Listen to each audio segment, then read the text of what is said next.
பிசாசன வேலை நீ அடிமையா இருக்கணும். யாருக்காவது அடிமையா இருக்கணும். காசு வாங்கினவன்ட்ட, காசு கொடுத்தவன்ட்ட, வேலை செய்யறவன்ட்ட, வாக்கப்பட்டு போன இடத்துல நீ ஏதோ ஒரு சூழ்நிலையில அடிமை போலவே காணப்பட்டிருக்கும். உன்னை கட்டி வச்சிருப்போம். ஃபர்ஸ்ட் சொன்ன பாருங்க, அசுத்தாவி கட்டி வச்சிருவான். ஆனா பாக்குறது நல்லா இருக்கமா இருக்கு, ஆனா உங்க வாழ்க்கை அடிமைத்தனத்தின் பந்தியில் இருக்கலாம். ஹல்லேலூயா. நீ அடிமைத்தனத்தின் வாழ்க்கையில ஏதோ ஒரு காரியத்தில் நீ அடிமைப்பட்டு போயிருக்கிற, என் தேவன் இன்னைக்கு உனக்கு விடுதலை கொடுக்கிறார். ஹல்லேலூயா. சத்தமா தான் சொல்லுவோமே, இந்த அடிமைத்தனத்தை கர்த்தர் மாற்றுவார்.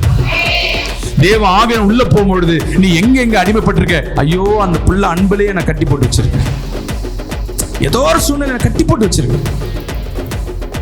ஹல்லேலூயா. அடிமை எங்க நீ சிறைப்பட்டு போயிருக்க, இன்னைக்கு உன் ஆவில நீ நிரம்ப நிரம்ப நிரம்ப உன் அடிமைத்தனத்தெல்லாம் மாறி போய் நீ மற்றவர்களை அடிமைப்படுத்தும்படியாக என் தேவன் உன்னை வைத்திருப்பார். விசுவாசிகள் ஆமென் சொல்லுங்களேன். கரங்களை வைத்து சொல்லுங்க, நான் அடிமைப்பட்டவன் அல்ல, நான் அடிமையை படுத்துகிறவனா இருக்கிறேன். ஹல்லேலூயா. நான் அடிமையாக்கப்பட்டவன் அல்ல, நான் அடிமைப்படுத்துறேன், நான் பிசாசு பிடிச்சி வைக்கிறேன்.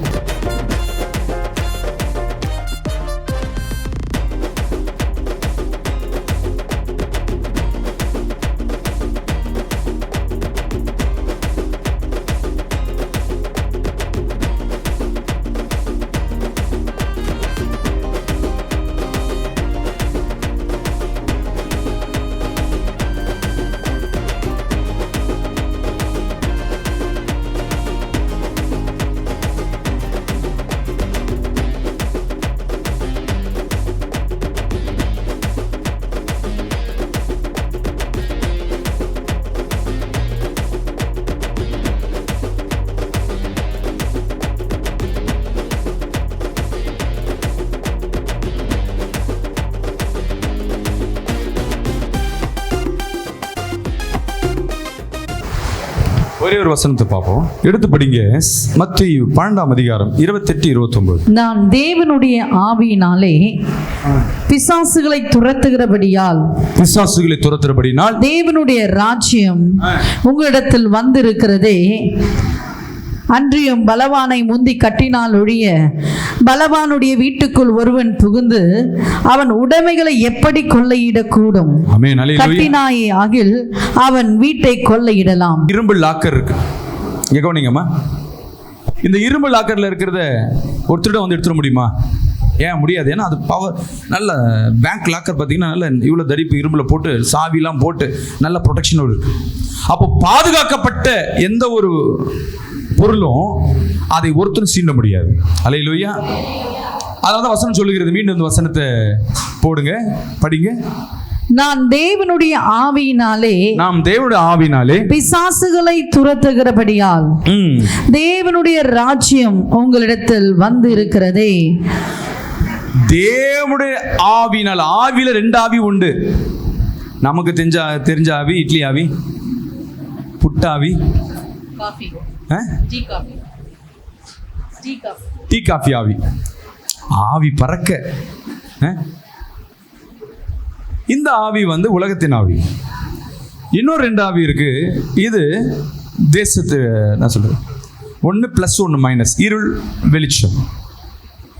நம்ம எங்க இருக்கோம்? இருளில் நின்று கொண்டு வெளிச்சத்தை பார்த்து கொண்டு இருக்கிறோம். தேவன் என்ன விரும்புறாரு? நீ வெளிச்சத்தின் பிள்ளையப்பா, நீ என்கிட்ட வந்துட்டு இருள் என்ன பண்ணணும்? வெளிச்சமாய் மாற்றணும். வெளிச்சம் என்பது கர்த்தர், இருள் என்பது சத்துரு. அப்போ வெளிச்சத்தை நாம் பெற வேண்டும் என்றால் நம்ம வாழ்க்கையில் வெளிச்சம் பெறணும். நம்ம வாழ்க்கையில் இருக்க இருள் மாறணும். அதே தான் சொல்றேன். 2 ஆவி, 1 அசுத்த ஆவி, 1 பரிசுத்த ஆவியானவர். ஹல்லேலூயா. வசனம் சொல்லுது, எங்க ஆவியானவர் உண்டோ அங்க விடுதலை உண்டு. ஹல்லேலூயா. ஆமாவா இல்லையாமா? ஆவியானவர் எங்க உண்டோ. அப்ப சொல்றது, மீண்டும் அந்த வசனத்தை படிங்க. நான் தேவனுடைய ஆவியினாலே பிசாசுகளை துரத்துகிறபடியால் தேவனுடைய ராஜ்யம் உங்களிடத்தில். ஹல்லேலூயா. தேவன் என்ன பண்றாருன்னா, இயேசு சொல்றாரு, நான் தேவனுடைய ஆவியை கொண்டு பிசாசுகளை துரத்துறதுனால நான் தேவ ஆவியானவராய் மாறுகிறேன், தேவ ஆவியானவர் உடையவனாய் மாறுகிறேன். எப்படி? இப்போ மொபைலில் மொபைல் இருக்குது நம்மக்கிட்ட. மொபைல் என்ன கிடையாது, ரீசார்ஜ் பண்ணலை. ரீசார்ஜ் பண்ணால் தான் பேச முடியும். நான் என்ன நெட்வொர்க்கில் ரீசார்ஜ் பண்ணுறேன்? ஜியோ, ஏர்டெல். ஏர்டெல்லில் ரீசார்ஜ் பண்ணால் அவங்ககிட்ட பேச முடியும். அப்போ நான் என்ன நெட்வொர்க் ஆடான மாறுறேன்? நான் ஃபோன் எந்த தான் நான் தான் வச்சுருக்கேன். பிராண்டு 1000 பிராண்ட் இருக்கட்டும், ஆனால் எது துணை கொண்டு தான் போட முடியும்? ஜியோவோ ஏர்டெல்லோ ஒரு நெட்வொர்க் இருந்தால் தான் அங்கே போக முடியும். இப்போ ஏர்டெல் கம்பெனி ஓகே, இப்போ என்கிட்ட என்ன கம்பெனி வச்சுருக்கேன்? நான் ஏர்டெல்லோ ஜியோவோ நான் வச்சுருக்கேன். ஏன்னா நான் அது உடையவனாக மாறிட்டேன். அதே போல் தான் பிசாசை துரத்துகிற இப்போ எங்களை மாதிரி ஊழியக்காரர்கள் இல்லை, நீங்களும் கூட விசுவாசிக்கணும். தேவ ஆவியானவர் இல்லாமல் ஒரு பிசாசை துரத்த முடியாது. கவனிங்களா? உங்கள் வீட்டில் இருக்கிற சத்துருக்கள், பிசாசின் பிடிகள், நம்ம நினைப்போம் எல்லாம் இங்கே இன்னைக்கு இருக்கிற கிறிஸ்டியானிட்டி அமாவாசை பிரேயருக்கு வராதவங்க நான் சில பேர் சொல்கிறேன் பாருங்களேன். சபைக்கு போனால் என்னன்னா, தேவன் வந்து ஜெபம் பண்ணால் கடன் போகும், வியாதி போகும், அப்புறம் சமாதானம் போகும். இதெல்லாம் உண்மைதான். ஆனால் ஏன் இதெல்லாம் வந்ததுன்னு சொல்கிறதுக்கு ரீசன் என்ன கிடையாது, நம்மக்கிட்ட கிடையாது. நான் சரியாக படிக்கலை, அதனால் எனக்கு சரியாக வேலை கிடைக்கல, என் நேரம் சரியில்லை, இப்படி நான் வாக்கப்பட்ட இடம் இந்த மாதிரி இருக்குது, எனக்கு இந்த சுகர் வந்துச்சு அதனால் என்னால் நடக்க முடியல, பிபி வந்துருச்சு என்னால் இது மாதிரி பண்ண முடியல. அப்போது ஏதோ ஒரு வியாதி வந்து அது மேலே தான் குரல் செய்வோம், இதுதான் காரணம்ன்ட்டு. ஏன் வந்தது? நீங்கள் ஏதாவது தேவன் படைக்கும் பொழுது உனக்கு வியாதி இல்லாமல் படைச்சிட்டா ஏன் வியாதி வந்தது? கல்யாணம் ஆகும்போது நல்லா தானே இருந்துமே, லவ் பண்ணும்போது நல்லா தானே பண்ணுமே, ஏன் கல்யாணம் பிறகு 2 பேரும் சண்டை போட்டுன்னு இருக்கும்? அப்பா அம்மாவோட குழந்தையில நல்லா சந்தோஷமாக தானே இருந்தோம். இன்றைக்கி என்ன அப்பா அம்மாவுக்கும் நமக்கு சண்டை? என் சகோதரினா ரொம்ப பிடிக்குமே, இன்றைக்கி என்ன சகோதரினா கஷ்டம்? ஃப்ரெண்டுனா எனக்கு ரொம்ப பிடிக்குமே, என் ஃப்ரெண்டு இன்றைக்கி நான் எதிர்பார்மாறேன். எதா யோசிச்சோமா? நம்ம எல்லாம் என்ன இருக்குன்னா, இவ தான் எனக்கு விரோதமாக எழுப்பிட்டா, இவன் தான் பண்ணிட்டா, இவன் எனக்கு சூனியம் பண்ணுறா, இப்படி தான் நினைப்போம். ஆனால் இதெல்லாம் தெரிஞ்சுக்கங்க, ஒரு அசுத்த ஆவி என்ன பண்ணுன்னா, இந்த தேவனுடைய பிள்ளைகளை சீர்கெடுக்கும்படியாக தேவன் யாரை ஆசீர்வதிக்கிறாரோ, யார் மேல பிரியமா இருக்கிறாரோ, யார் அவர்கள் பிள்ளையா நினைக்கிறார்களோ அவர்களை அதிகமாக சிக்ஷை பண்ணுவான். ஏன்னா துன்பத்தையும் துயரத்தையும் பலவீனத்தையும் கொடுத்து அவன் பக்கமாய் உன்னை சிறைப்பட்டு வைக்க முடியாது. ஹல்லேலூயா. எப்படி ஒரு சிறைச்சாலையில் கம்பி எல்லாம் கட்டி காலெல்லாம் கட்டி போட்டு உட்கார வைப்பாங்களோ, அதே மாதிரி தான் உனக்கு வியாதியோ கஷ்டமோ நெருக்கமோ ஏதோ ஒன்று கொடுத்து உன்னை என்ன பண்ணிட்டான், அப்படியே கட்டி வச்சுட்டு என்ன ஒன்றும் பண்ண முடியல. நான் நீங்கள் நினைப்பீங்க எனக்கு வந்து கட்டு போட்டுங்க, நான் என்னங்க பண்ண முடியும்? ஏன் யோசிக்கல? என்னை யார் கட்டுது? எனக்கு ஏன் இந்த கட்டு போடப்பட்டிருக்கு? எனக்கு ஏன் இந்த வியாதி, ஏன் கஷ்டம், ஏன் நெருக்கம் திடீர்னு? நம்ம எல்லாமே என்ன பண்ணுறோன்னா, நம்ம உலகத்தில் இருக்க சூழ்நிலையை பார்க்குறோம் தவிர, இன்னைக்கு மைண்டில் வச்சுக்கோங்க, நம்ம தேவ ஆவியானவர் உடையவர். அல்லேலூயா. நம்மளை ஏதோ ஒரு அசுத்த ஆவி தான் இந்த மாதிரி ஒரு காரியம் பண்ணுது. இந்த பாயிண்ட்டுக்குள்ளே நீங்கள் வந்துட்டீங்கன்னா போதும், அதே மாதிரி எல்லா பிரச்சனையும் தூக்கின்னு போயிட்டு எல்லாம் மேலே இருக்கவும் பார்த்துப்பான். பிசாசு வருதுன்னா கூட ஏதோ ஒரு காரியம் என்கிட்ட என்ன இருக்கு, பிசாசு தான் பண்றான், அதுல எந்த மாற்றமும் இல்லை. பிசாசுனால தான் பலவீனம், பிசாசுல வியாதி கஷ்டம். சரி, பிசாசு துரத்தலாம். இந்த பிசாசு ஏன் உனக்குள்ள வந்தா? நீ தேவனால் ஆசீர்வதிக்கப்பட்ட பிள்ளை தானே, பாதுகாக்கப்பட்ட பெட்டகம் தானே, கேடையும் தானே, எப்படி உனக்குள்ள வந்தா? அப்ப நமக்குள்ள ஏதோ ஒரு காரியம் இருந்ததுனால உள்ள வந்துட்டான். இப்ப 2 காரியத்தை யோசிக்கணும். ஏன் உள்ள வந்தா, யார் உள்ள வந்திருக்கா? நான் யாருன்னு சொல்லிட்டேன், ஒரே ஒரு ஆள் தான். யார் அவன்? சாத்தான். உன் மாமியார் பிரச்சனை யாரை சொல்லுவேன்? என் மாமியார் நல்லவங்க தாங்க. சாத்தான் தான் என் மாமியார் என்ன பண்ணுறான், என் மருமக தங்கமானவங்க, பொண்ணு மாதிரிங்க. இந்த சாத்தான் தான் என் மருமக மூவியில் போயிட்டு ஏதோ பண்ணுறான். உன் மைண்டில் அதை வச்சிடணும். அவன் நல்லவன், அவன் நல்லவன், மாப்பிள்ளை நல்ல பையன் தான், அவன் கணவன் நல்லவன் தான். அவனுக்குள்ளே சாத்தான் பூந்து நம்ம என்ன பண்ணுவோம்? சாத்தான் யாரை சொல்லுவான்? அவன் ஃப்ரெண்டு ஒருத்தன் வராம அவன் தான் சாத்தான். பழி பாருங்க, சம்பந்தமே இல்லாமல் ஒருத்தர் பழி வாங்குவார். இவன் என்ன பண்ணுவான்? பரவாயில்ல, நம்மளை விட்டு என்ன பண்றாங்க, சாத்தான டிசைட் பண்ணினாதான் தேவன் சொல்றாரு. வசனத்தை மீண்டும் படிங்க. நான் தேவனுடைய ஆவியினாலே பிசாசுகளை துரத்துகிறபடியால், நான் தேவனுடைய ஆவியினாலே பிசாசுகளை துரத்துகிறபடியால் தேவனுடைய ராஜ்யம் உங்களிடத்தில் வந்திருக்கிறது. அல்லேலூயா. இப்ப பாருங்க, இப்ப நீங்க சம்பந்தமே கிடையாது, நீங்க ஏதோ ஒரு விடுதலைக்காக வந்திருக்கீங்க. இது பிசாசு பிரச்சனையா வியாதியா தெரியாது. சர்ச்சுக்கு போனா விடுதலை ஆகணும் வந்திருப்பீங்க, அதானே? நீங்க நிக்கிறதுல எந்த ஒரு தப்பும் இல்லை, கரெக்ட்.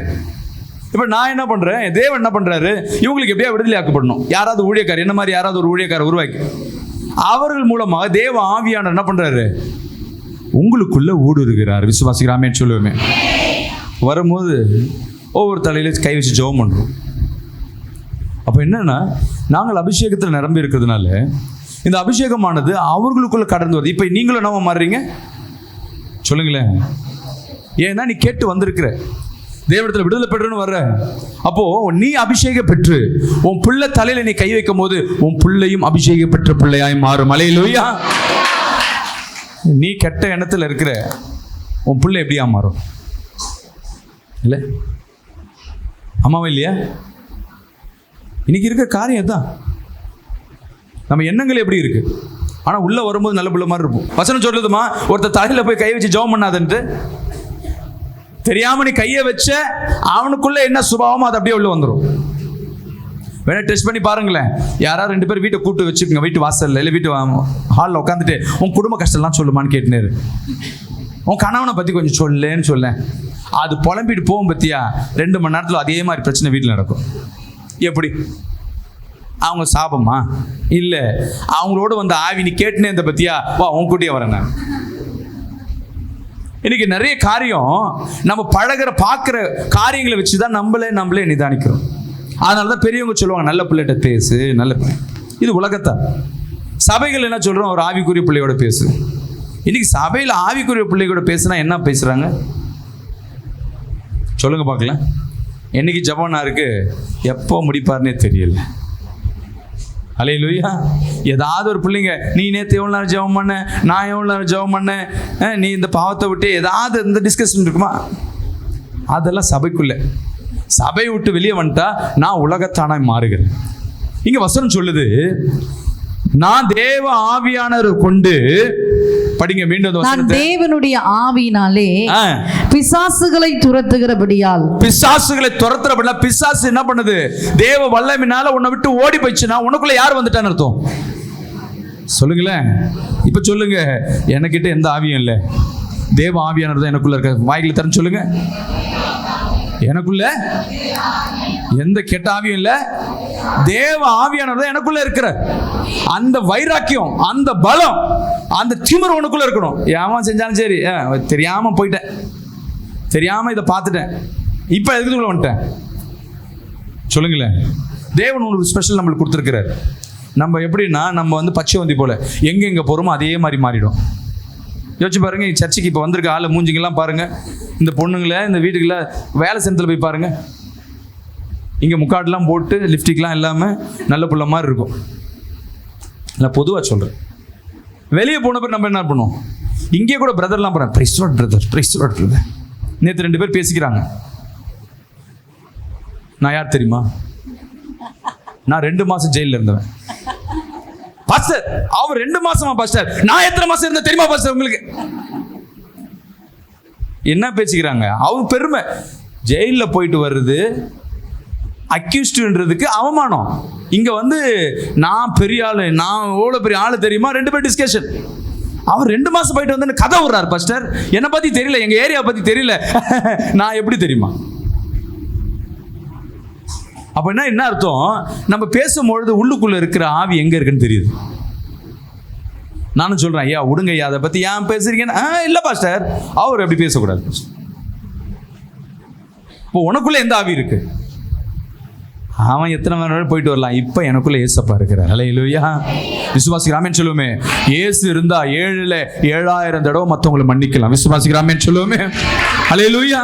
இன்னைக்கு அபிஷேக கூட்டத்துக்கு வந்திருக்கிற என் அன்பு ஜனமே, உங்களை அறியாமையே இன்னைக்கு அந்த தேவ ஆவியான வல்லமையை பெற்றுக்கொள்ள போறீங்க. விசுவாசிக்கிறாமேன்னு சொல்லுவோமே. நான் பிரச்சனை ஏதோ ஒரு பிரச்சனையில் வந்திருக்கேன். இன்னைக்கு ஜெபிக்க ஒவ்வொரு தலையில கையை வைக்க உனக்குள்ள இங்க இருக்கிற அபிஷேகம், தேவன் இந்த ஆலயத்துக்காய் பெறப்பட்ட அபிஷேகம் உங்களுக்குள்ள கடந்து உன் வீட்டை இன்னைக்கு சுதந்திரத்துக் கொள்ள போகுது. அல்லேலூயா. விசுவாசிக்கலாமேன்னு சொல்லுவோமே. சர்ச்சுக்குள்ள வந்துட்டு நல்லா ஜெபம் பண்ணிட்டு போன உடனே ஒருத்தன் திட்டுறான். நீ வீட்டில் அசிங்கமா பேசுற ஆளு தான், நீ எடுத்து அசிங்கமா பேச முடியாது. என்ன யோசிப்பேன்னா, இப்போதான் சர்ச்சுக்கு போய்ட்டு வாயை கலர்றாங்களேன்னு. உண்மைதானே? நீ கண்ட்ரோல் பண்ண நினைக்கிற பத்தியா, அங்கே தேவ ஆவியான உனக்குள்ள கிரியை செய்யறாருன்னு அர்த்தம். அல்லேலூயா. நீ வீட்டுக்குள்ள போன பிறகு என்ன எந்த ஆவியில மாட்டிட்ட? அவங்க கோட்டைக்குள்ள வந்துட்டு. அங்க போன நான் யார் தெரியுமா? இங்க வந்தா வேறக்காரன்.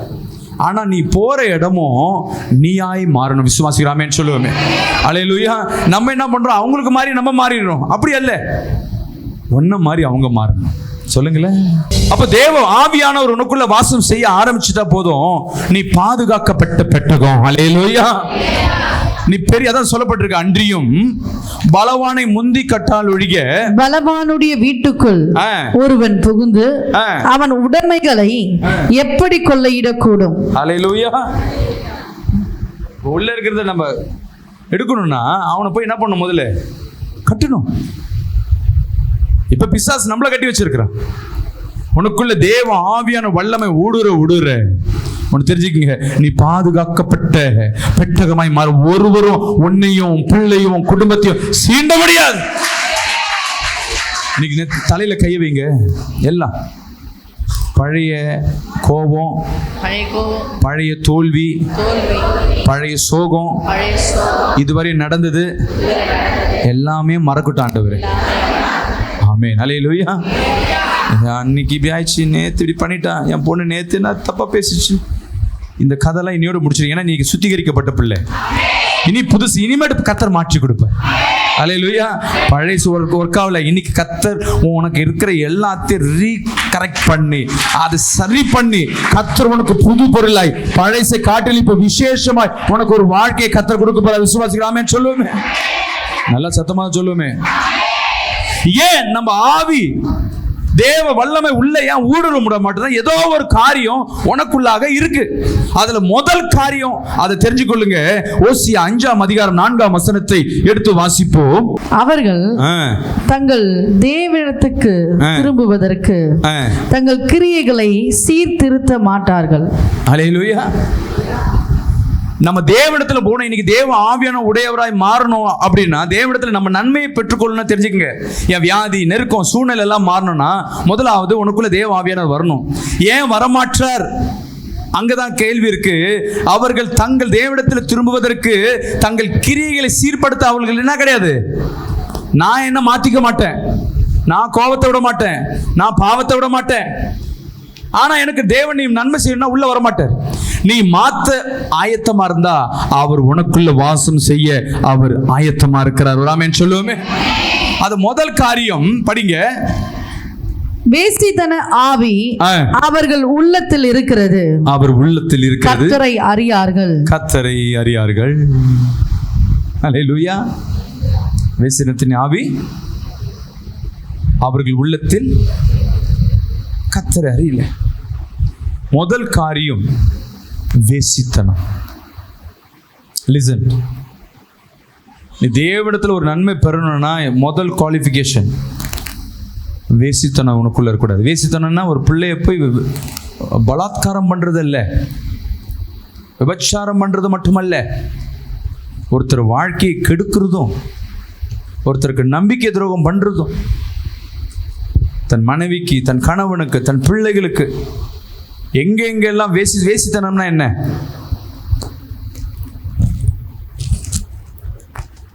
படிங்களே. இஸ்ரவேலின் வேசித்தனம்னா என்னம்மா தெரியும், சொல்ல முடியல உங்களால், இல்லை? கரெக்ட் இல்லை? கணவனுக்கு தெரியாம ஒரு உறவு. சில பேர் இது தனக்குள்ள இருக்கிறத விலை கொடுத்து என்ன பண்றது? மற்றவங்களை ஏமாற்றி வாங்குவது. இந்த வேசித்தனம் என்பது ஒருத்தரை மயக்குவது. இந்த காரியத்தை முதலாவது தெரிஞ்சுக்கொள்ளுங்க. நீ நல்லா தான் பாதை போயின்னு இருக்கும், இன்னைக்கு பாதை நல்லா இருக்கும், திடீர்னு இந்த வேசித்தனம் உள்ள பூந்த உடனே உனக்கு முன்பா இருக்கிற தேவனை தெரியாது. அல்லேலூயா. அவர் மறைக்கப்பட்டிருப்பார். அதுக்குள்ள போவதற்கு உனக்கு எண்ணங்களும் வராது. ஆனா இருக்கிற வாழ்க்கை எப்படி இருக்குன்னா நல்லா சந்தோஷமா சுகபோகமா இருக்கு. யாரும் நம்மள ஒன்றும் பண்ண முடியாது.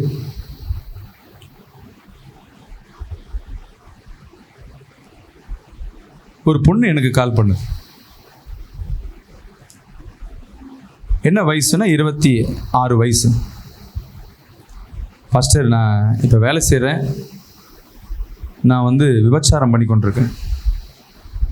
எந்த ஊருமா? நான் கோயம்புத்தூர். இங்கே எங்கே இருக்கேன்? சென்னையில் இருக்கேன். என்னம்மா சாதாரணமாக சொல்கிறேன்? இல்லை பாஸ்டர், எங்கள் வீட்டில் ரொம்ப கஷ்டம். நான் இங்கே ஹாஸ்டலில் படிக்க தான் வந்தோம், கவர்மெண்ட் ஹாஸ்டலில் தங்கி தான் படித்தோம். படிக்கும் போது என்ன ஆயிடுச்சுன்னா, இந்த பிள்ளை என்ன பண்ணுச்சுன்னா, காலேஜ் படிக்கும் போது என்னை என்ன பண்ணாங்க, வீட்டில் காசு இல்லை. நாங்கள் வந்து சேர்ந்துருக்க இடத்துல வந்து அந்த ஹாஸ்டலில் வந்து ஒரு பொண்ணு வந்து வேலை செஞ்சுருந்தது. அந்த பொண்ணு சொல்லுது, வா எனக்கு தெரிஞ்ச கிளைண்ட் இருக்காங்க, சும்மா ஜாலியாக போயிட்டு வரலாம், வந்தால் எனக்கு ஒரு அமௌண்ட் தருவாங்க. 100 ரூபாய் 200 ரூபாய்க்கு வழி இல்லை. இந்த பிள்ளைக்கு போயிட்டு வந்தோன்னே 5000 ரூபா கொடுத்தாங்க. ஃபஸ்ட்டு நாள் பயம், ஐயோ எவ்வளோ பெரிய தப்பு பண்ணிட்டோன்னு. அவ்வளோதான். அந்த நபரோட பேச பேச அவங்க அந்த பிள்ளைங்க என்ன பண்ண வசியம் பண்ணிவிடுவாங்க. ஏதோ மருந்து கலந்து கொடுத்துருக்காங்க, அவ்வளோதான். இந்த பிள்ளைக்கு வந்து அப்பா அம்மா தெரியல, படிக்க போச்சுல, படிப்பு சரியாக இல்லை, கவனம் ஃபுல்லாக டெய்லியும் நைட்டு டேன்னு. ஒரு மாதத்துக்கு எவ்வளோ சம்பாதிக்க தெரியுமோ அந்த பிள்ளை 1.5 லட்சம் ரூபா. 1.5 லட்ச ரூபா சம்பாரிச்சா அவங்களுக்கு என்ன கவலை? வீட்டுக்கு தெரியாது, யாருக்கும் தெரியாது. இது ஒரு வாழ்க்கை, இது ஒரு வாழ்க்கை. இப்படியே 26 வருஷம், 18 வயசில் ஆரம்பிச்சது 26 வயசு வரையும். சரிம்மா, இப்போ எவ்வளோ சம்பாதிக்கிற? சார் இப்போ நான் சம்பாதிக்க நினச்சா 60,000 70,000 1 லட்ச ரூபா கூட வருது, ஆனால் நிம்மதி இல்லை பாஸ்டர். ஏம்மா என்னாச்சு? உனக்கு தான் இருக்கே, எல்லா ஆண்கள் இருக்காங்க, எல்லாம் இருக்க, உனக்கு என்ன பிரச்சனை? உண்மையான அன்பை நான் இழந்து போயிட்டேன். இப்போ ஒரு கணவனும் மனைவியோ கஷ்டமோ நஷ்டமோ அவன் ஒன்றை மட்டும் தான் நேசிப்பான். அல்லேலூயா. காசு கொடுத்துட்டு வரும்பொழுது அவனுக்கு வந்து அன்பு தெரியாது, அது பொய் வார்த்தைகள் சொல்லுது. 5 வருஷம் என்னை ஒருத்தர் கல்யாணம் பண்ணுறேனே சொல்லியே என்னை இந்த தொழிலே நிற்க வச்சிருக்கான். இப்போ நான் சாவ போகிறேன், ஏன்னா அவன் வேற ஒருத்தனை கல்யாணம் பண்ண போகிறான். ஏமா உனக்கு தான் வாழ்க்கை இல்லை, இன்னொருத்தர் வாழ்க்கை நீ கெடுத்த இல்லை, இப்போ உனக்கு இப்படி தான் அமையும். அதுதான் பாஸ்டர் நிம்மதியில். எனக்கு பணம் வாழ்க்கை இல்லை, என்னை யாரையும் இப்போ உண்மையாக யாராவது வந்து நேசிக்கிறாங்க கூட எனக்கு தெரியுது, இவன் எனக்கு அன்புக்காக வரல, என்னோட உடம்புக்காக வரான். இப்போ என்ன தான் பண்ண போகிறேன்? சாவு போகிறேன். கூப்பிட்டு ஜெபம் பண்ணால் உள்ளே இருக்கிற ஒரு ஆவி வருது. 4 ஆவி ஏவ பண்ணி வச்சுருக்காங்க. அந்த பிள்ளைக்கே தெரியாது. வசியம் பண்ணி கொடுத்துட்டு அந்த பிள்ளைக்கு அப்பா தெரியல, அம்மா தெரியல, குடும்பம் தெரியல, கல்யாணம் வேணாம், வாழ்க்கை. அதை துரத்துன உடனே அந்த பிள்ளை வாழ்க்கை மாறி போகுது. அல்லேலூயா. எப்போ தேவ சபைக்குள் உள்ள வரும்பொழுது, இந்த அபிஷேகம் உள்ள வரும்பொழுது தான் தெரியுது நான் இவ்வளவு தவறு பண்ணியிருக்கேன். அல்லேலூயா. அப்போ பணம் என்பது வாழ்க்கையில சந்தோஷம் கிடையாது. எனக்கு யாரும் வேணாம், பக்கத்தில் இருக்கிறவங்க. எப்போ கர்த்தர் உனக்குன்னு ஒரு கணவனை கொடுத்துருக்கிற ஃபர்ஸ்ட் ஹஸ்பண்ட், அதுதான் தேவன் கொடுக்கிற கணவன். அல்லேலூயா. முதல் வருகிற மனைவி அது தேவன் கொடுக்கிறது. அதுக்கப்புறம் வர வாழ்க்கையெல்லாம் நீ அமைக்கிறதா, தேவனால் அமைக்கப்படுறது அல்ல. அது போராட்டங்களும் பிரச்சனைகளும் அவமானத்தோடு தான் வரும். ஆனால் இந்த உலகத்தில் சொல்லுவாங்க, டைவர்ஸ் பண்ணிட்டு இன்னொரு கல்யாணம் பண்ணு. கணவன் தப்போ ரைட்டோ, மனைவி தப்போ ரைட்டோ, கஷ்டத்திலே நஷ்டத்திலே ஒரு 5 வருஷம் வாழ்ந்து பார்த்த குடும்பம் இன்னைக்கு முதிர் வயதில் பேரம்பேத்தியோட நல்லா இருப்பாங்க. அல்லேலூயா. ஒரு அப்பா அம்மா கிட்டே கேளுங்களேன், கல்யாணம் சந்தோஷமா இருந்தியான்னு. இப்போதான் ஓரளவுக்கு பரவாயில்ல.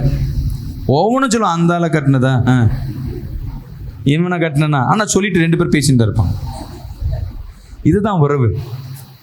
நமக்குள்ள ஆவியானவர் உனக்குள்ள கிரியை செய்யணும் அப்படின்னா முதல் தெரிஞ்சுக்கங்க, எனக்குள்ள ஏதாவது வேசி தானே இருக்கா, விட்டுரு.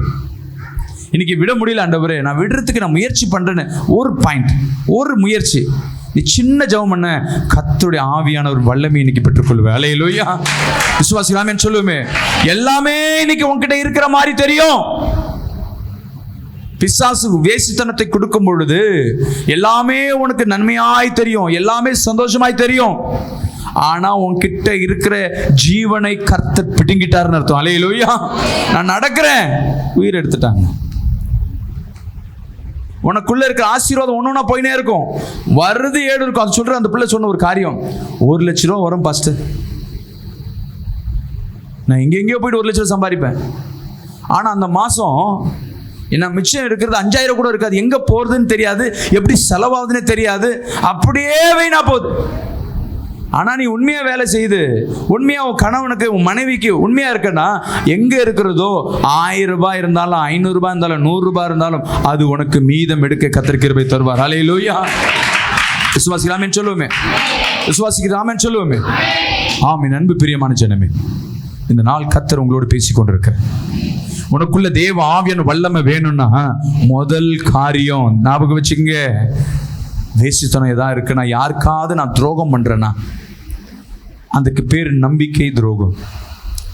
வேசித்தனத்துக்கு என்ன, நான் எந்த பொண்ணையும் இல்லையே. என்ன சில பேர் யோசிச்சு இருப்பாங்க, நமக்கு வயசாயிடுச்சு, நம்ம என்னென்ன பண்றோம், இது யாருக்கோ கர்த்தர் பேசுறாருன்னு. யாருக்காவது வேற எதுலையாவது நம்பிக்கை துரோகம் பண்ணியிருக்கியா? உன்னை நம்புகிறவர்களை ஏமாற்றி இருக்கிறாயா?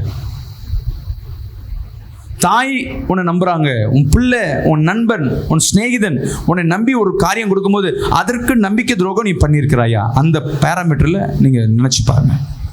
இதுல நான் விலகி இருக்கிறேன்னா நான் வேசித்தனம் பண்றேன்னு அர்த்தம். வேசித்தனத்துக்கு என்ன அர்த்தம்? சத்தமா சொல்லுங்க. நம்பிக்கை துரோகம். நான் யாருக்கு நம்பிக்கை? யார் காசு வாங்கி ஏமாத்தலையே.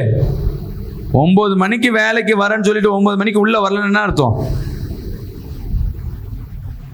யார் யார் கரெக்ட் டைமுக்கு வேலைக்கு போறீங்களோ நீங்க நம்பிக்கை துரோகம் பண்ணலன்னு அர்த்தம். சம்பளத்தை மட்டும் கரெக்டாக வாங்கிட்டு 10 மணி வேலைக்கு 11 மணிக்கு போற, 10:30க்கு போறேன்னா அங்கே நம்பிக்கை துரோகம் பண்றேன்னு அர்த்தம். இதுக்கு பேர் என்ன? வேசித்தனம். வார்த்தை கொடுத்துட்டு, நீ கொடுத்த காசை நான் 1 மாசத்துல உனக்கு கொடுக்குறேன், 5ஆம் தேதி தரேன். ஆமா, இவள்கிட்ட காசு நிறைய இருக்குது, நம்பி 5ஆம் தேதி தரேன். என்ன பண்ணிட்டேன்? நம்பிக்கை துரோகம் பண்ற. வார்த்தையை கொடுத்து ஏமாத்துவதும் நம்பிக்கை துரோகம். அல்லேலூயா. நீ எதில் வேசித்தனம் இல்லாதபடி, நம்பிக்கை துரோகம் இல்லாதபடி யார் யார்கிட்ட பழகுறியோ அந்தந்த இடத்துல உனக்கு ஆசீர்வாதத்தை பார்ப்பேன். நீ 2 இடம் வச்சுக்கோ. வீட்டில் 1, வேலையில் 1. வேலையில் எங்கேயாவது நம்பிக்கை துரோகம் பண்ணு, வேலையில் ஆசீர்வாதத்தை எடுப்பேன். வீட்டில் எங்கேயாவது நம்பிக்கை துரோகம் பண்ணு, வீட்டில் ஆசீர்வாதம் எடுப்பேன். சில பேர் வீட்டில் நல்லா இருப்பாங்க, வேலையில் பண்ணுவாங்க, ஆனால் வீட்டில் ஆசீர்வாதம் இருக்கும், வேலையில் ஆசீர்வாதம் போயிடும். ஒரு குடும்பத்திற்கு வருமானமும் குடும்பமும் இணைக்கப்பட்டிருக்கும். 2 இடத்துலையும் நீ ஒரே மாதிரி இருக்கிறன்னா உன் குடும்பங்கள் ஆசீர்வதிக்கப்பட்டு இருக்கும். ஒரு ஆமென் சொல்லுவோமே. ஒவ்வொரு இருதயத்தில் யாரோ சில இருதயங்கள்ல என் தேவனாகிய கர்த்தர் பேசிக்கொண்டு இருக்கிறார். அவங்க மட்டும் ஒரு ஆமென் சொல்லுவோமே. இந்த வேசித்தனத்தை இன்னைக்கு நம்ம ரிலீஸ் பண்ணுவோம்னா கர்த்தர் நம்மளை இன்னைக்கு நிரப்பி ஆவியானவர்களாய் மாற்றுவார். அல்லேலூயா. முதல் காரியம், அப்படி கண்ணை மூடி உனக்குள்ள நம்பிக்கை துரோகம், வேசித்தனம், யாருக்காவது நீ துரோகம் பண்ணிட்டு இருக்கனா இந்த வழியில் உட்காரக்கூடாது. யாராவது துரோகம் பண்றாங்கன்னா டக்கு என்ன பண்ணுங்க, அப்படி கண்ணை மூடிட்டு, ஆண்டவரே என்னை சுத்திகரிங்க, நான் தெரியாமல் பண்ணிட்டேன், நீ என்னத்தான் பேசுற தெரியுது, நல்லா நான் மன்னிச்சிருங்கன்னு ஒரு வார்த்தை சொல்லிக்கிட்டே இருக்குமே. அந்த பாடல் பாடும்பொழுது உனக்குள்ள அந்த அபிஷேகம், தேவன் உன்னை தொடுவது உணர்வு. யார் கண்ணை திறக்க வேணும். இந்த இடம் முழுவதும் ஒரு 3 தேவ தூதன் உலாவிக் கொண்டிருக்கிறத பார்க்கிறேன். அதுல ஒரு தேவ தூதன் ஆடை தங்க நிறத்துல உலாவிக் கொண்டிருக்கு. அவன் செட்டைகள் அநேகர் மத்தியில தொடுவதை நான் பார்த்து கொண்டிருக்கிறேன்.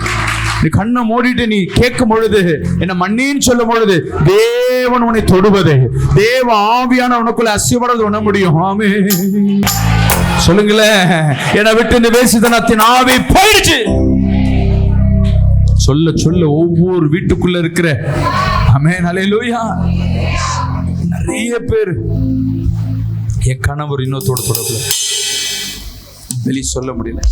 சில பேர் பகிரங்கமா இருக்கிறாங்க, சில பேர் மறைமுகமா. இன்னைக்கு கர்த்தர் அந்த ஆவிகளை குற்றப்படுத்தி சபைகள் இருந்து, வீடுகள் இருந்து அதை எடுத்து போட்ட தேவனுக்காய் கரங்களை தெரியும். ஆமென் சொல்லுவோமே. உனக்குள்ள விசுவாசம் இப்ப இருக்கணும். அப்பா, என் பிள்ளை தெரிஞ்சிட்டான், இன்னைக்கு தேவன் அவரை நிரப்பிட்டார். என் மனைவி, என் கணவன், என் குடும்பம். அல்லேலூயா. வெளிப்படுத்தின விசேஷம் 12ஆம் அதிகாரம் 10ஆம் வசனத்தை வாசிப்போம். அப்பொழுது வானத்திலே ஒரு பெரிய சத்தம் உண்டாகி, இப்பொழுது ரட்சிப்பும் வல்லமையும் நமது தேவனுடைய ராஜ்யமும் அவருடைய கிறிஸ்துவின் அதிகாரமும் உண்டாயிருக்கிறது. இரவும் பகலும் நம்முடைய தேவனுக்கு முன்பாக நம்முடைய சகோதரர் மேல் குற்றம் சுமத்தும் பொருட்டு அவர்கள் மேல் குற்றம் சாட்டுகிறவன் தாழ தள்ளப்பட்டு போனான். அல்லேலூயா. இரண்டாவது காரியம், ஏன் தேவ ஆவியானவர் உள்ள வர மாட்டேன்? முதல் சொன்ன வேசித்தனம். இரண்டாவது குற்றம் சாட்டுவது. இவனால என்னைக்காவது என்னால நீங்க சொல்ல மாட்டீங்க. என்னால உங்களால. உன் பிள்ளை கெட்டு போகுதுன்னா அது காரணம் யாரு? தாய், தகப்பன். நான் என்னங்க பண்றது? ஒரு மாணவன் கெட்டு போறனா காரணம் யாரு? ஆசிரியர். ஒரு தொழிலாளி கெட்டு போறனா காரணம் என்ன? அங்க இருக்கிற முதலாளி. வேலைக்காரங்களே சரியில்லைங்க. எல்லா வேலைக்காரன் என்ன கிடையாது, சரியில்லாம இல்லை, இருக்கிறவங்க இருக்கிறாங்க. ஆமாம், அன்பு பிரியமான ஜனமே, குற்றம் சாட்டுறது. இன்னைக்கு நிறைய பேர் மற்றவங்க மேலே ஈஸியா, நான் ஒன்றும் பண்ணல, அவன் தான், அவங்க தான் ஈஸியா டக்குன்னு எடுத்து ஒருத்தர் மேலே பழி போடும். ஒருத்தர் மேல கை நீட்டுவோம். இன்னைக்கு கர்த்தர் சொல்லுகிறார், அந்த குற்றம் சாட்டுவதனால நீ தண்டிக்கப்பட்டு கொண்டிருக்கிற. அல்லேலூயா. நீங்க சிறைப்பட்டு போயிருக்க.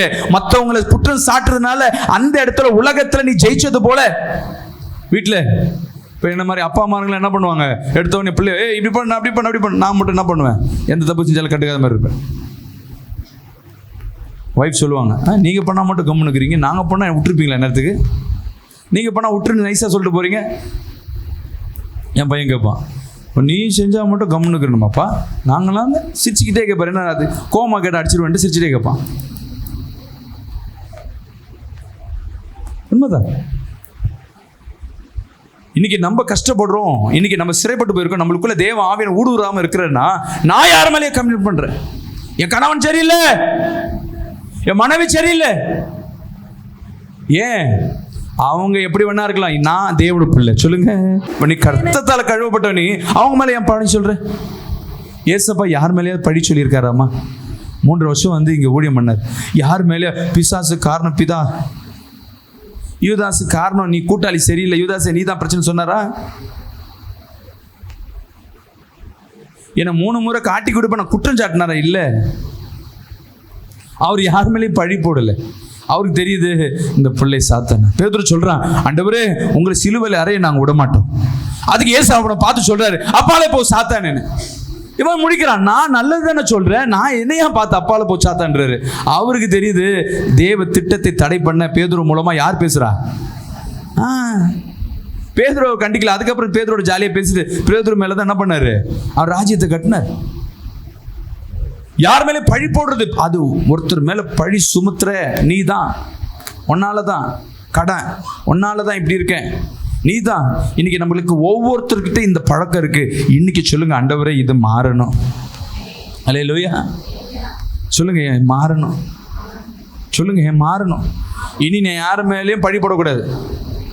உங்க அப்பா கோவக்காரம்மா? ஜெனி ஜெனி தானே அப்பா கோவக்காரா? நான் தான் பாஸ்டர் கோவக்காரா, அவர் நல்லவர். சொல்லணும், அப்பா கோவக்காரம்மா? சம்டைம் அவர் கோவப்படுவார் பாஸ்டர். அம்மா அவங்க ஸ்தானத்தில் இருக்கிறாங்க. அல்லேலூயா. அவர்களை குற்றப்படுத்த நம்ம கிடையாது. தேவனோட பேசிப்பாரு. நம்ம பிள்ளையா இருக்கா, எங்க அம்மா ரொம்ப கோவம், எங்க அப்பா ரொம்ப கோவம், என் பிள்ளை ரொம்ப கோவம் தான். அதுக்கு நமக்கும் தேவன் உன் பிள்ளையை தவிர வேற யாருக்கிட்டையும் ஜட்ஜ்மெண்ட் கொடுக்க உனக்கு அதிகாரத்தை கொடுக்கல. தெரிஞ்சுக்கங்க. உன் மனைவியா இருக்கட்டும், உன் உறவா இருக்கட்டும், யாரையும் குற்றப்படுத்த ஜட்ஜ்மெண்ட் கொடுக்க அதிகாரம், ஜட்ஜ்மெண்ட் உடையவர் என் தேவனாகி கர்த்தர். அல்லேலூயா. இப்போ தப்பு யார் மேல இருக்கு? சொல்லுங்க, நான் யாரையும் குற்றப்படுத்த மாட்டேன். கடன் வந்துச்சு, யார் மேல காரணம்? 2 பேரும் பைக்கில் போறீங்க, ஓட்டுறவங்க என்ன பண்ணாங்க, இங்கே போய் பள்ளத்தில் விட்டாங்க, கூட உட்காந்து வந்திருக்க உன் கை உடஞ்சி போச்சு. யார் மேல தப்பு? யார் மேல தப்பு? ஓட்டுன மேல. பத்தியா? ஏன் நீ பஸ்ல ஏறி போயிருக்கலாமே, நீ சேஃப்டியா உட்காந்துருக்க, ஹெல்மெட்லாம் போட்டு சேஃப்டியா உட்காந்துருக்கலாமே. அவன் ஹெல்மெட் போட்டு, நான் போட மாட்டேன். ஹெல்மெட் போடுற சொல்றது நல்லது, உன் உயிருக்கு ஆபத்து. நம்ம ஆளுங்க போலீஸை பார்த்தா தான் போடுறது. அந்த ஹெல்மெட் மேலே இப்படி பாதி நிற்கும். பஸ் ஏறினா முதல்ல என்ன பண்ணுவோம், மண்டே தான் நசுக்கும். அதனால ஹெல்மெட் போடுவோம். நல்லதுக்கு சொன்னா கூட அவதான். சபையில் 2 பேர் ஊழியத்துக்கு போயிட்டு வாமான்னு, 2 பேருக்கு ஆல்ரெடினா இருக்கு, ஒரு வாய்க்கா தகர இருக்கு. பாஸ்டர் எப்போ பார்த்தாலும் அந்த புள்ளியே அனுப்புறாரு. திடீர்னு கால் வருது, அவன் என்ன தள்ளிட்டான் பாஸ்டர். என்னமாச்சு? ஸ்ட்ரைட்டா போக ரைட்டை திரும்ப சொன்னேன், டப்புன்னு திரும்பினா உன்ட்டம் பாஸ்டர், மண்டை கொயின்னு வீங்கி இருக்கு, ஸ்கேன் எடுத்துட்டாங்க, நாளைக்கு நான் போலீஸ்ல பிடிச்சி கொடுக்க போறேன். யாரம்மா? அந்த புள்ளே. திடீர்னு மண்டையில் ஏதாவது போயிடுச்சுன்னா யாரு கொடுக்குறது?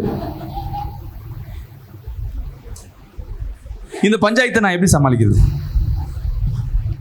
ஓட்டணும். என்னம்மாச்சு? இல்லை பாஸ்டர், நான் பாட்டுன்னு போயிட்டு இந்த குறுக்க ஒரு ஆட்டோ வந்துச்சு. அந்த பிள்ளையும் கேட்க முடியல. இவங்கள கேட்டா, இல்லை பாஸ்டர் வேணுட்டு கூட விட்டுருப்பா ஒரு கார். அந்த பிள்ளைக்கு அவளுக்கு ஒண்ணுமே நடக்கல பாஸ்டர். அவ அழகா எஞ்சிட்டா, எனக்கு தான் கை வலி. 1 மாசம் இந்த போராட்டம். அந்த அம்மாவுக்கு வலி வரும்போது எனக்கு கால் பண்ணுவாங்க, நான் போலீஸ்ல பிடிச்சி கொடுத்துறேன். நீ என்னன்னு சொல்லி போலீஸ்ல பிடிச்சி கொடுப்பேன். சின்ன சின்ன காரியம். நீ ஏமாந்து போய் கறியை வாங்கிட்டு அவன் ஏமாத்திட்டாங்க. காசு கொடுத்தது யாரு, பார்த்தது யாரு, வாங்கிட்டு வந்ததுமே கணக்கு கூட பார்க்காம கூட வாங்கிடுவேன். வந்து ஐயோ ஒரு பொருளை விட்டான், ஏமாத்திட்டானா டேய். நம்ம ஏமாந்துட்டு வந்துட்டோம். அது தெரிஞ்சுக்கங்க. ஏமாத்துறவங்க அவனை பத்தி ஜட்ஜ்மெண்ட் கொடுக்க, அவன் சூழ்நிலை ஒருத்தர் மேல பழி போட, திடீர்னு ஒரு பொருளை பறிச்சு வச்சிருப்பேன். நீ பக்கத்துல இருக்க ஒரு பிள்ளை திருடி இருக்கும், பழி யார் மேல? திருட்டு பொண்ணு பாருங்க எப்படி இருக்கு, திருடின்னு போயிச்சுப்ப. தப்பு யார் மேல? அவங்க கண்ணு ஊத்துற மாதிரி நீ ஏன் வச்ச? ஒருத்தட்ட போனே இருக்காது, நீ அவங்க எதிர்க்க போய் போனை பார்த்துட்டு சும்மா இருக்கவங்களை ஆசை தின்று அதை எடுத்துன்னு போயிட்டு இருக்காது. சபையில் நடந்தது. ஒரு ஃபோனை காணோம், அது ஒரு 10 நாளாக உட்காந்து கண்டுபிடிச்சி அது எந்த பொண்ணு எடுத்து கூட அந்த ஃப்ரெண்டை எடுத்துன்னு போயிடுச்சு. பிடிச்சி கேட்டா அந்த பொண்ணு என்ன ஆச்சுன்னு தெரியல. அப்புறம் அவங்க அப்பா அம்மா பாயம் வாங்கி கொடுத்தாங்க. இப்போ இதுக்கு யார் காரணமா? ஃபோன் காணாம போனதுக்கு யார் காரணம்? வீட்டில் வண்டியில் வீட்டு வாசலில் இருக்க வண்டியை தூக்கின்னு போகிறான், யார் காரணம்? உள்ள பார்க்கிங் இல்லை, ரோட்டில் தான் எல்லா வண்டியும் விடுற மாதிரி ஏன் வண்டியும் எடுத்துகிட்டு போயிட்டு இருக்கிறாங்க. பெஸ்ட்டு காரணம் எங்கே போனாலும் தப்பு நம்ம மேலே. அல்லேலூயா. இந்த 2 காரியம், முதல் வேசித்தனம், 2வது சொல்லுங்க, நான் கையை உயர்த்தி நான் யாரையும் குற்றப்படுத்த மாட்டேன். சொல்லுங்க, கண்ணை மூடி கன்ஃபெஷன் பண்ணுங்க. ஆண்டவரே நான் யாரையும் குற்றப்படுத்த மாட்டேன், யாரையும் குற்றப்படுத்த மாட்டேன். 2வது 3வது காரியம் படிப்போம். 2 தீமோத்தேயு 1ஆம் அதிகாரம் 7ஆம் வசனம். தேவன் நமக்கு பயமுள்ள ஆவியை கொடாமல், தேவன் நமக்கு பயமுள்ள ஆவியை கொடாமல் பலமும் அன்பும் தெளிந்த புத்தியும் உள்ள ஆவியையே கொடுத்திருக்கிறார். விசுவாசிக்கலாமே சொல்லுமே. உனக்குள்ள தேவ ஆவியானவர் இன்னைக்கு வாசம் செய்கிறாருன்னா உனக்குள்ள தெளிந்த ஆவி, பயமில்லாத ஆவி. ஆனா நமக்கு என்ன இருக்குன்னா, ஒரு கருப்பாம்பூச்சை பார்த்தா பயம், கடங்காரனை பார்த்தா பயம், தூங்கி எந்திரிச்சு கண்ணாடியா பார்த்தா பயம். பயத்திலே திகில்ல வாழ்க்கை தான் இருக்கும். இன்னைக்கு என்ன சாப்பாடு செய்ய போறாங்க, வீட்டில் சாப்பாடு செஞ்சு போடுவாங்க, அதுக்கு ஒரு பேரை வைப்பாங்க. அது அடுத்த நாள் என்ன பண்ணணும்னு தெரியாது. நான் இங்கே சொல்லமா, பொதுவாக சொல்றேன். சாப்பாடுன்னு எல்லாம் அங்கே தான் பார்க்குறீங்க. அல்லேலூயா. என் பொண்ணு அடிக்கடி ஏதோ யூடியூப்பை பார்த்து செய்யும். செஞ்சு முடிச்ச பிறகு ஒரு பேரை வைப்பாங்க. என்னம்மா இது பேர்? இதுக்கு பேர் ஜெல்லி பாஸ்ட். நேற்று எது மொயினோ ஏதோ ஒன்று செஞ்சு கொடுத்துச்சு. மோமோஸ். யார் பாது மோமோஸ் சொல்கிறது? மோமோஸ் நல்லா இருக்கு பேர் வைக்கிறதுக்கு. அப்புறம் பயம். ஆவியானவர் உனக்குள்ள இருக்கிறன்னா பிசாசு உன்னை பார்த்து பயம். அல்லேலூயா. உன் பலம் குறைஞ்சு போயிருக்கு. பிசாசானவன் பயத்தை கொடுத்து ஒவ்வொரு இருதயத்தில் திகிலை கொடுத்து இந்த கடனை அடைக்க முடியாது. வீட்டை தான் விற்கணும், இனிமேட்டு என்ன பண்ண முடியாது, வேலைக்கு போக முடியாது, வியாதி வந்துடுச்சு, ரிப்போர்ட்டு சொல்லும் முடிஞ்சு போச்சு உனக்கு, அவன் வாழ்க்கை இவ்வளோதாங்க, இனிமேட்டு தொடர்ந்து மருந்து சாப்பிடணும், முன்ன மாதிரி ஓட முடியாது, முன்ன மாதிரி இது சாப்பிட முடியாது. முதல் உன்னை பிசாசு செய்கிற காரியம், ஆவியானவரை வெளியே அனுப்பி அசுத்தாவி உள்ளே வரணும்னா உனக்குள்ள பயத்தை உண்டு பண்ணும். ஏதோ ஒரு பயம் உனக்கு அடிக்கடி இருக்குன்னா உனக்குள்ள தேவ ஆவி இல்லை, அசுத்தாவி கிரியை செய்து கொண்டிருக்குன்னு அர்த்தம். அல்லேலூயா. யோசிக்கணும் ஒவ்வொரு டைம், என்னை கர்த்தர் என்ன ஆவியில் வச்சிருக்கிற, என்ன மாதிரி என்னை பயன்படுத்துற, என்ன மாதிரி என்னை உருவாக்குற. நீங்க யோசிக்கணும். நான் பயந்துட்டே இருக்கிறேன், ஐயோ என் பிள்ளையை குறித்து பயம். பயப்படாத. உன்னை கர்த்தர் உன்னை வாக்கு கொடுத்து வாக்குத்தத்தங்களை கொடுத்து அவர் வழி நடத்துறாருன்னா உனக்குள்ள ஏன் பயம் இருக்கும்? உன் வேலை சேனத்தில் 4 பேர் விரோதமாக எழும்பி இருக்கலாம். இல்லை, எனக்குள்ள கர்த்தர் இருக்கிற. சொல்லுங்க, எனக்குள்ள கர்த்தர் இருக்கிற, எனக்குள்ள கர்த்தர் இருக்கிற. யார் எழும்பினாலும் சரி, யார் வந்தாலும் சரி, எனக்குள்ள கர்த்தர் இருக்கிற. எந்த பயம் எந்த ஒன்று சேதப்படுத்தாது. ஐயோ கடங்காரன் நாளைக்கு வந்து கேட்பான், ஐயோ இந்த மாதம் ஆயிடுச்சு, நான் போன மாதமே பல இது பிரச்சனை இருக்கு, எப்படி வட்டி வித்துடணுமா இல்லை செத்துடணுமா? யார் ஒருத்தருக்கு சாவு பயம்னு ஒன்று இருக்கும், அதாவது செத்துடலாம், சூசைட் பண்ணிக்கலாம். அப்படி என்ன இருக்குன்னா உன்னை முழுசாக உன்னை வந்து ஒரு சத்துருவோ ஏதோ ஒன்று சிறப்பிடிச்சிச்சு, நீ அதுக்குள்ளே தான் இருக்கிற. இதுலேருந்து வெளியே வரணும்னா இந்த ஆவி மாறணும். இது ஒன்றால் மாற முடியாது. நீ சபைகளை வந்து ஜெபிக்கும் பொழுது, அபிஷேகத்தில் நிரம்போது ஒன்னாரியாம பிரச்சனை அப்படியே இருக்கும், ஆனா அந்த பிரச்சனையை உன்னால சமாளிக்க முடியும். ஹல்லேலூயா. எவ்வளவு கடன் இருந்தாலும் சரி, எவ்வளவு வியாதி இருந்தாலும் சரி, தேவ ஆவியான வல்லமை உனக்குள்ள இருக்குன்னா எப்படிப்பட்ட காரியங்களையும் மேற்கொள்ள முடியும். விசுவாசிக்கலாமேன்னு சொல்லுவோமே. சில பேருக்கு கணவன் இழந்துருவாங்க, மனைவி இழந்துருவாங்க, குடும்பத்தில் உறவு போயிடும், அப்பா அம்மா இருக்காது. ஐயோ நான் அனாதையான். இந்த உலகத்தில் ஏதோ ஒரு சூழ்நிலை முக்கால்வாசி பேர் அனாதையாக தான் காணப்படுறாங்க. ஒன்றும் இல்லை, இங்கேருந்து ஃபாரினில் போய் வேலைக்கு செய்றீங்க, அங்கே நீ ஒரு அனாதை தான், தெரிஞ்சுக்கங்க. நீ தூங்கினாலும் சாப்பிட்டாலும் தும்முனாலும் கேட்க ஒரு நாதி இருக்காது. உன் காசுக்கு வேணால் 10 பேர் காத்துனுப்பாங்க, தவிர ஒன்று அங்கே வந்து அந்த டைமில் விசாரிக்க யாரில் ஒரு அனாதை போல தான் இருக்கும். ஒரு விதமான பயம் தூண்டி கொண்டே இருக்கும். ஃபாரினில் வேலை செய்கிறவங்க அநேகர் சொல்கிற காரியம், என் இருதயம் பயந்து கொண்டே இருக்கு, என் இருதயம் கலங்கி கொண்டே இருக்கு. இன்னைக்கு கர்த்தர் பேசுகிறேன், என் இருதயத்தை என் தேவன் நிரப்பணும். சொல்லுங்களேன், சொல்லுங்க. இப்ப நீங்க தேவ அபிஷேகத்தை பெற்றுக்கொண்டிருக்கீங்க. ஹல்லேலூயா. இப்ப பக்கத்துல இருக்க 2 பேர் கையை அப்படியே பிடிச்சிக்கங்க, கையை பிடிச்சி கண்ணை மூடுங்க. இப்ப நீ ஜெபிக்க போற, இங்க ஜெபிக்க ஜெபிக்க உனக்குள்ள இருக்கிற வல்லமை ஒவ்வொருத்தரையும் தொட ஆரம்பிக்கும். ஹல்லேலூயா. கண்ணை மூடி. இது அபிஷேகத்துல நேரம், தேவன் உன்னை பலப்படுத்துகிற நேரம். அப்படியே கண்களை மூடி. ஓ மகிமை என்னை தொடட்டும்.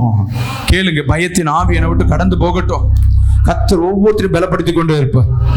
கர்த்தர் ஒவ்வொருத்தர் திகிலின் ஆவிகள், மரணத்தின் ஆவிகள், பயமுறுத்துகிற ஆவிகள், தூக்கத்தை கெடுக்கிற ஆவிகள், வியாதியை கொடுத்து மிரட்டுகிற ஆவிகள், இப்படிப்பட்ட ஆவிகள் இங்க இருந்து கடந்து போகும்படியாக, சபையை விட்டு வெளியேறும்படியாக, அப்பா வீட்டை விட்டு வெளியேறும்படியாக, துதிக்கிற மத்தியில ஒவ்வொரு ஆத்மாவை விட்டு, ஒவ்வொரு இருதயத்தை விட்டு, ஒவ்வொரு சிந்தனையை விட்டு பலவீனத்தை கட்டுகிற ஆவிகள் எரிந்து சாம்பலாகட்டும். வெளியேறு.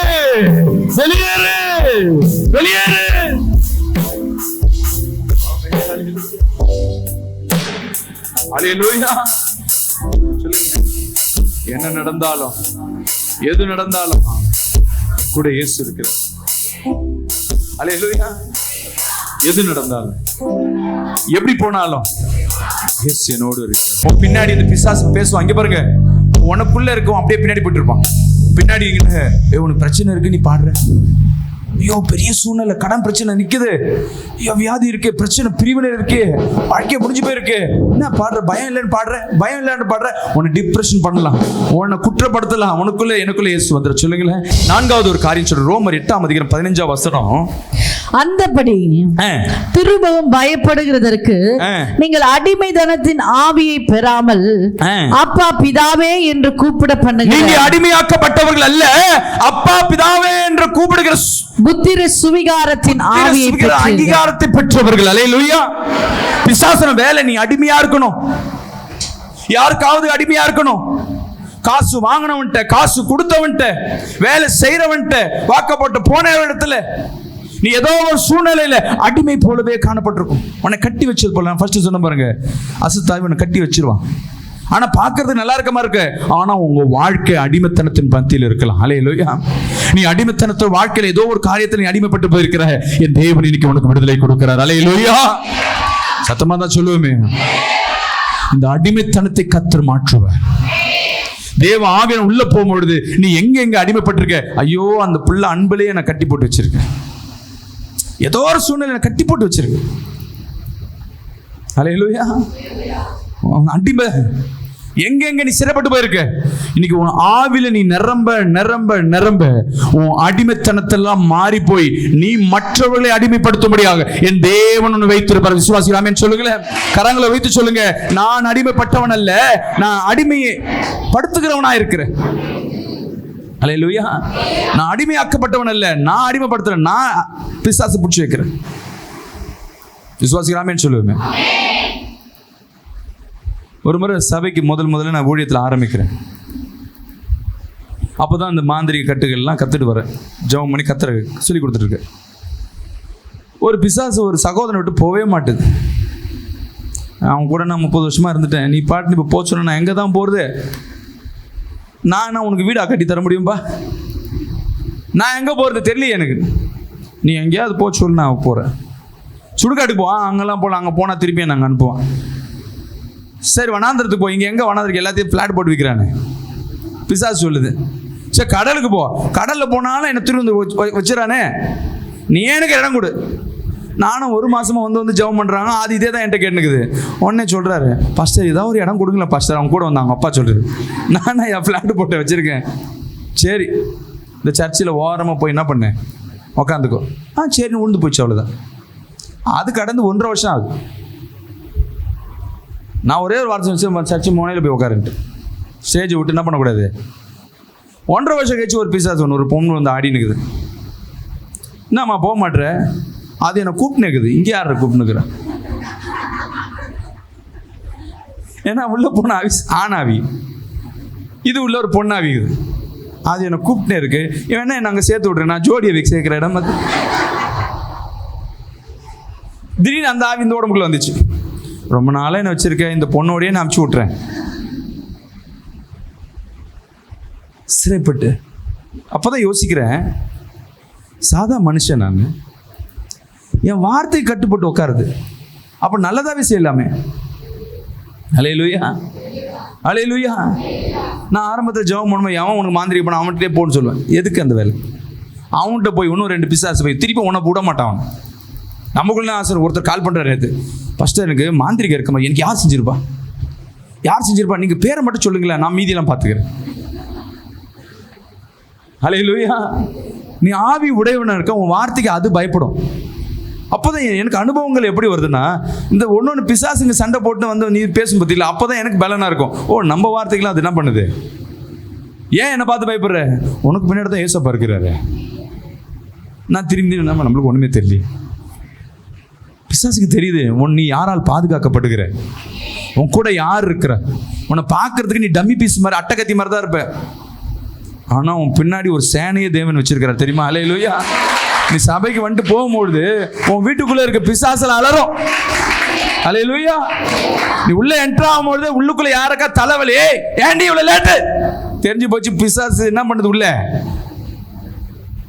ஞாபகம் வச்சு, நீ சர்ச்சுக்கு போயிட்டு உள்ள போகும்போது யாரா எறிறாங்க, யாருக்கா கடுப்பா இருக்கானா, நீ சண்டை வருதுன்னு நினைக்காத, உனக்குள்ள தேவன் வந்திருக்கிறான்னு அர்த்தம். அல்லேலூயா.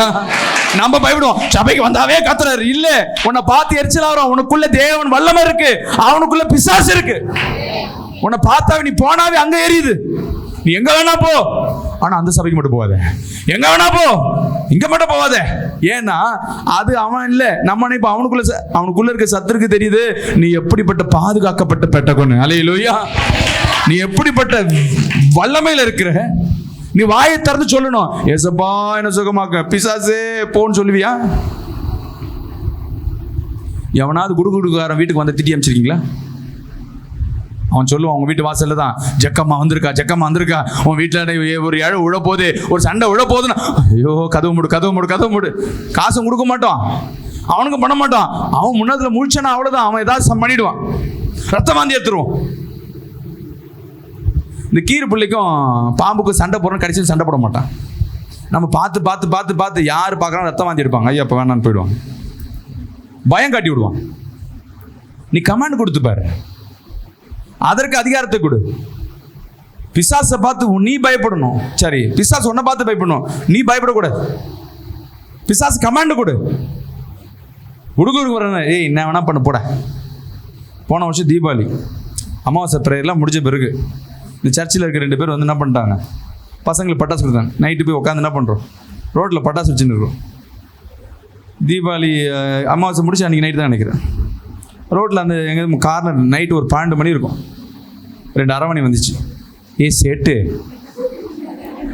நான் சேடு இல்லாமா கிருஷ்ணன், நீ தெரியும் நீ சேட்டு தான். சரி காசு கொடுன்னு கேட்குது. நான் ஏன் காசு தரணும் உனக்கு? எவ்வளோ கேட்குது? 500 ரூபா கொடுத்தா போவேன்னுது. என் பொண்ணு பசங்களும் பயப்படுறாங்க. அது 2 பேர் பைக்கில், அது நல்லா படமாக இருக்குது. காசுலாம் தர முடியாது, கிளம்பு அப்படின்ற. நீ கொடுத்துதான் ஒன்று நிற்குது, இல்லைன்னா உன்னை சபிச்சிடுவேன்னு. உன் பிள்ளை என்ன ஆகும் தெரியுமா? சபிக்கிட்டுமா? மிரட்டுது. நீ என்ன வேணா பண்ணு. ஒன்றும் என் பையன் டேடி ஏதோ சொல்லுது நடக்குமா? ஊழியக்கார பிள்ளைக்கே ஒரு பயம். அது அந்த பேசணும் தோரணை. இந்த ரோட்டில் எல்லாம் போய் அந்த அரவணைக்கு காசு வாங்க எப்படி வாங்க? மிரட்டி தான். அவனை தொடும் போது அவன் நிலிவான். இது தொடாமல் போ, இந்த காசு எடுத்துன்னு போயிடு. ஐயோ அது சாம விட்டா பழிச்சிடும். அவனை காட்டிலும் தேவன் உன் நாவை ஆசீர்வாதமாக வச்சிருக்கிறார். அல்லேலூயா. உங்க வாயிலிருந்து சாபம் வருவது அது தேவனை வெளிப்படுத்தாது. ஒருத்தரை ஆசீர்வதிப்பது தேவனை வெளிப்படுத்தும். நல்ல காரியம், நல்ல சாபம் விடாம கூட இரு, ஆனா ஒருத்தரை ஆசீர்வதிக்காம இருக்காது. நல்லா இரு. இன்னைக்காவது யோசிச்சு பாருங்களேன், நீ நல்லா இருப்பப்பா, நம்ம வாயில என்னைக்காவது யாரையாவது சொல்லியிருப்போமா? கண்டிப்பா கிடையாது. நாசமா போ மூதி, எப்படி இது உருப்பிடுமா? இது விளங்காம போட்டு இதுதான் நம்ம வாயில வரும். நீ நல்லா இருப்ப, 16 பெற்று, அது எதுக்குன்னு தெரியாது. மீனெல்லாம் வந்து பெரியவங்க காலில் விழுவோம், அவங்க வேற வழி இல்லைன்னு ஒரு ஆசீர்வாதம். இப்போ அந்த ஆசீர்வாதமா இருக்க? பெரியவங்க காலில் நம்ம ஏன் விடணும்? நம்மள ஈக்குவல். மனுஷன் காலில் மனுஷன் விடக்கூடாது, நம்மளே வச்சுக்கிட்டோம். நம்ம யாரையாவது ஆசீர்வாதம், உன் ஃப்ரெண்டையாவது நீ ஆசீர்வச்சிருக்கியா? என்னைக்காவது நீ நல்லா இருப்ப, அழகா இருப்ப, நீ எப்போது இதே மாதிரி சிரிச்சிட்டு இருப்ப, என்னைக்காவது சொல்லியிருக்கியா? பர்த்டேக்கு விஷ் பண்ணுவேன், happy birthday, wish you happy new year my sweet darling. இதெல்லாம் ஆசீர்வாதம் இருக்காமா? இல்லை. உன் வாயில் ஹாப்பி பர்த்டேன்னா அந்த அம்மாவுக்கு வந்து ஒரு வருஷம் கூடிடுமா? இந்த வருஷம் நீ நல்லா சந்தோஷமா இருப்பேன், அல்லேலூயா, ஒரு கிஃப்ட் வாங்கிட்டு இதே மாதிரி சிரிச்சுட்டே இருக்கணும், உனக்கு வியாதிலாம் வராது, நீ நல்லா இருப்ப. நீ சொல்லி பாரு. அது அவங்களுக்கு நடக்கலன்னா கேளு. உன் வாழ்க்கையில் உனக்கு நடக்குதோ இல்லையோ, உன்னால மற்றவங்களுக்கு நடக்கும். அல்லேலூயா. இதுதான் தேவன் கொடுத்த விசேஷம். இதை ஊழியக்காரங்க நாங்கள் என்ன பண்ணுறோம்? காப்பி அடிச்சு செய்கிறோம், நாங்கள் நல்ல பேர் எடுத்துக்கிறோம். நீங்கள் செய்யாமல் என்ன பண்ணி கொண்டிருக்கீங்க? குற்றவாளியாக நிற்கிறீங்க. ஒவ்வொரு ஊழியக்காரங்க யாரையாவது சபிப்பாங்களா? இல்லை. அவங்க நல்லா இருக்குமா, ஆண்டவரே இந்த பிள்ளையை ஆசீர்வதிங்க. நீ நினைச்சிருப்பா ஊழியக்காரர் ஜெபம் பண்ணாரு, ஒரு மனுஷன் ஒன்று ஆசீர்வதிக்கிறான், அவன் தேவ ஆவியான உடையறவன்னு ஆசீர்வதிக்கிறான். உன் பிள்ளை நீ ஆசீர்வதி. டெய்லி காலைல ஸ்கூலுக்கு அனுப்பும் போது, எஸ்அப்பா இந்த பிள்ளை ஆசீர்வாதமா இருக்கட்டும் சொல்லு, ஆரோக்கியமா இருக்கட்டும் சொல்லு. யாரையாவது ஒருத்தர் முதல் உன் குடும்பத்துல இருந்து ஆரம்பி. உன் குடும்பம், உன் ஃப்ரெண்டு, இவன் எப்போ பார்த்தாலும் சபிச்சுனே இருக்கிறான், திட்டினே இருக்கிறான். நீ ஆசீர்வதிச்சு பாரு, உன் குடும்பத்துல நீ தான் ஆசீர்வதிக்கப்பட்டு பெற்றோம். விசுவாசிராமே சொல்லுவேன். தேவ பிள்ளைக, தேவனால் நிரப்பப்பட்டவர்கள், நீ ஆசீர்வதிக்கப்பட்டவனாவே மாறுவே. அல்லேலூயா. நீ போற இடம் எல்லாம் சொல்லுங்களேன். இந்த 4 பாயிண்ட்டும் நான் உங்களுக்குள்ளதான் வச்சிருக்கேன். உன் சொந்தம் பந்தம் எதிர்ப்புலாம் இல்லை. இந்த 4 காரியத்தை நீ நிரப்புறதுக்கு ஆவியை நிரப்பிட்டா போதும். அவன் என்ன வழக்கு உனக்கு விரோதமா இருக்கலாம், உனக்கு கொடுக்காம உனத்தை ஏமாத்திட்டு இருக்கலாம், இல்லை உன் வாழ்க்கையை பிடுங்கி வச்சிருக்கலாம், எது வேணா இருக்கட்டும், பயப்படாத. அல்லேலூயா. எவனையும் சபிக்காத. நீ ஒருத்தனை ஆசீர்வதிக்கப்பட, நீ தானாவே ஆசீர்வாதமா இருப்ப. ஒருத்தனை பழிபடாத. நானும் தான் காரணம், இந்த பிரச்சனைக்கு நானும் காரணம், சாரிப்பான்னு சொல்லி பாரு. அவனையும் யோசிப்பான், ஐயோ நம்ம தெரியாம பண்ணிட்டுமே. சண்டை போட்டுருப்ப, உன் மேல கோவமா இருப்பாங்க. ஒரு முறை, சரிம்மா ஏதோ கோவப்பட்டேன், சாரிம்மா சொல்லி பாரு. அந்த கோவம் அந்த டைம்ல நீ ஒரு 2 மணி நேரம் போட்ட கோவம், சண்டை, லாஸ்டா ஒரு சாரின்னு சொன்ன பிறகு அவங்க சிந்தனை யோசிக்க ஆரம்பிச்சிடும். மன்னிப்பு கேட்ட, சரி நல்லா இருப்போம். கர்த்தர் உன் எல்லைகளை அவர் பெரிதாய் மாற்றுவார். அல்லேலூயா. சொல்லுங்களேன், அல்லேலூயா, அல்லேலூயா. ஆமென். அன்பு பிரியமான ஜனமே, இன்னைக்கு இதுவரையும் தேவ வார்த்தை கேட்டீங்க. உங்களை எழுந்து நிற்க வச்சு உன்னை கஷ்டப்படுத்தல, இன்னும் அது ஒரு 1/2 hour இருக்கு. இப்போ உங்கள் பலவீனங்கள், அற்புதத்தின் நேரம், வியாதிகளை சுகமாக்குற நேரம். அப்படியே கண்களை மூடி